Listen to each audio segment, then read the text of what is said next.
அவன் இங்கே ஹோமில் வளர்ந்த பையன் சார். அவனுக்கு எல்லாமே அவன் தங்கச்சி தான்.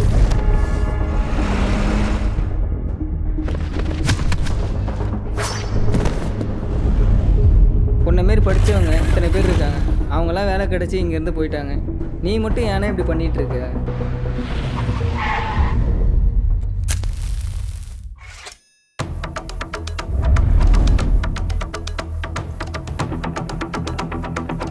அவன் இனிமேல் இப்படி பண்ண மாட்டான், அதுக்கு நான் கேரண்டி.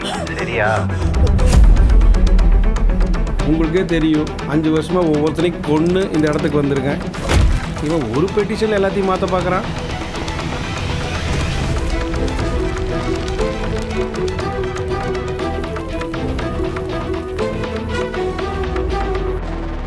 நாளைக்கு நைட்டுக்குள்ளே ஊர் ஃபுல்லாக ஒரு 500 போஸ்டர் விட்டுருங்க. எங்கே பார்த்தாலும் நம்ம அண்ணன் மகன் தான் தெரியணும். சரியா?